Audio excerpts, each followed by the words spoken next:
Neutralisation reaction, उदासीनीकरण अभिक्रिया के बारे में पढ़ेंगे क्या होती है। तो जैसे हमने सबसे फर्स्ट चैप्टर में पढ़ा था कि अगर किसी के पेट में अम्ल बन जाता है, यानी स्टमक के अंदर, अमाशय के अंदर अम्ल की मात्रा बढ़ गई, तो उसको हम क्या देखते हैं? अक्षार। अक्षार यानी बेकिंग सोडा हमने उसको क्या करा था? घोल के पिला दिया था। या फिर इनो, सुना ना, इनो ऑन एसिडिटी गॉन। एसिडिटी का मतलब अम्ल बन गया पेट के अंदर और हमने उसको क्या दे दी? इनो। इनो क्यों दी? क्योंकि इनो जो था वो एक क्या था? अक्षार था। तो जैसे ही अक्षार अम्ल के साथ अभिक्रिया करेगा, यानी एसिड बेस के साथ अभिक्रिया करेगा, तो साल्ट प्लस वाटर का फॉर्मेशन करता है, यानी जल का और लवण का निर्माण करता है। और जो अम्ल है वो अक्षार के प्रभाव को समाप्त कर देगा और जो अक्षार है वो अम्ल के प्रभाव को समाप्त कर देगा। तो ऐसी अभिक्रिया को हम कहते हैं उदासीनीकरण अभिक्रिया। क्या कहते हैं? उदासीनीकरण अभिक्रिया। तो इसके लिए हम एक प्रैक्टिकल करते हैं, जिसके लिए हमें चाहिए सोडियम हाइड्रोक्साइड। तो ये हमारे पास NaOH है, ये देना बेटा NaOH, ये मैंने टेस्ट ट्यूब में ले लिया, इसको वाटर के अंदर मैंने डिजोल्व कर लिया है और एक टेस्ट ट्यूब के अंदर मैंने इसको ले लिया है।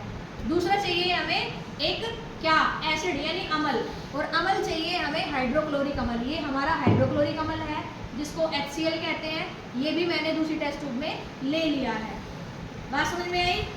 अब अगर इस अम्ल को मैं इस अक्षार में डालूं, डालती जाऊंगी, लेकिन हमें ये तो नहीं पता चलेगा ना कि अभिक्रिया पूरी हुई है या नहीं हुई है, लवण और जल का निर्माण हुआ या नहीं। तो उसके लिए हमें चाहिए एक सूचक, इंडिकेटर।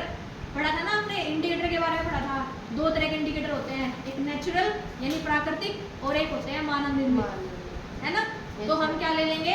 हम ले लेंगे मानव निर्मित यानी संश्लेषित सूचक ले लेंगे। पकड़ना बेटा एक बार, जिसका नाम है फिनोल्फथलीन।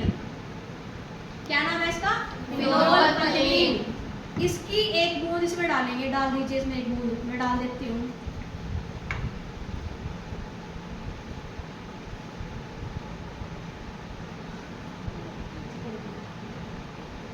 देखो एक बूंद डालने के बाद रंग कैसा है? थोड़ा नजदीक लेकर आओ बेटा एक बार। आपको पिंक कलर दिखाई दे रहा होगा इसमें, ठीक है? सभी को दिखाई दे रहा है पिंक कलर? अब देखो,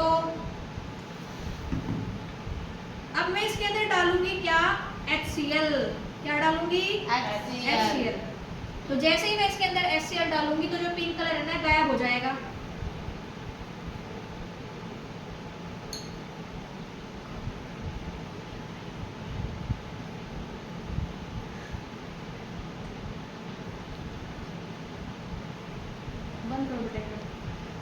देखो जैसे ही हमने इसमें HCl डाला, इसका कलर पिंक कलर कैसा हो गया? डिसअपियर, गायब हो गया कि नहीं हो गया? हो गया मैम। ऐसा क्यों हुआ? इसका रंग क्यों गायब हो गया? क्योंकि जो रिएक्शन है वो कंप्लीट हो चुकी है। कैसे? अक्षार ने किसके साथ अभिक्रिया कर ली? अम्ल के साथ, यानी लवण और जल का फॉर्मेशन हो गया, इसलिए इसका कलर जो है वो डिसअपियर हो गया, गायब हो गया। समझ में बात आई? Yes ma'am. अब हमने इस इंडिकेटर का इस्तेमाल क्यों किया? हमने इस इंडिकेटर का इस्तेमाल इसलिए किया है क्योंकि अगर हम इस इंडिकेटर का इस्तेमाल ना करते तो इसका कलर गायब ना होता, और हम इसमें कितना अक्षार डाल रहे हैं हमें पता नहीं चल रहा, और ना ही हमें अभिक्रिया का पता चलता कि अभिक्रिया कंप्लीट हुई है या नहीं हुई है। तो जो इंडिकेटर होते हैं, जो जिसको सूचक बोलते हैं, उनका काम क्या होता है? एंड पॉइंट पर सूचना दे देते हैं वो रंग में परिवर्तन करके कि अब अभिक्रिया पूरी हो गई है। क्या मेरी बात समझ में आ रही है? Yes ma'am. अब अभिक्रिया क्या हो गई है? कंप्लीट। अब देखो दोबारा से अगर आप इसमें और NaOH डाल दोगे तो थोड़ा थोड़ा पिंक कलर फिर से आ जाएगा, हल्का हल्का। टेस्ट में दिखाई दे रहा है? Yes ma'am.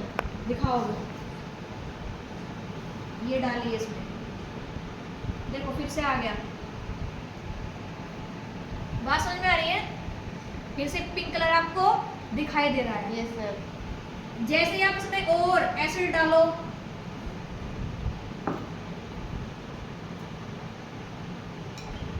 Pink colour disappear होना स्टार्ट हो जाएगा। जिसकी भी आप इसमें क्वांटिटी को बढ़ा दोगे वैसे ही पिंक कलर ऑब्टेन हो जाएगा, ठीक है। और जैसे ही फिर से आप इसमें क्या डालो, एसिड डालो या बेस डालो, कुछ भी डालो, यानी अम्ल डालो या अक्षार डालो, तो इसका कलर जो है वो डिसअपियर हो जाएगा।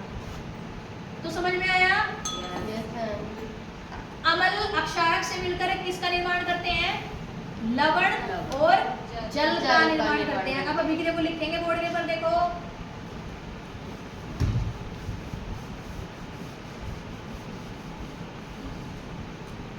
हमने ले लिया क्या, NaOH, यानी क्या लिया है, एक अक्षार लिया है जिसको क्या कहते हैं, सोडियम हाइड्रोक्साइड। क्या नाम है इसका? सोडियम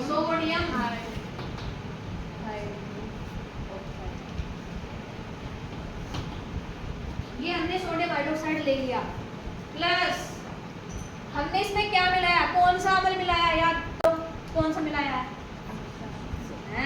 अक्षार तो एक खुद है, अम्ल मिलाया है ना, कौन सा अम्ल, क्या नाम है उसका? HCl, हाइड्रोक्लोरिक अम्ल। क्या है? HCl, हाइड्रोक्लोरिक अम्ल या एसिड, ठीक है, हाइड्रोक्लोरिक एसिड।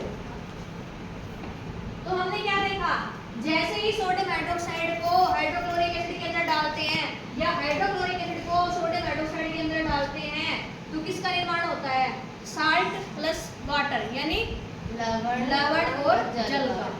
तो देखिए यहाँ पर, यहाँ से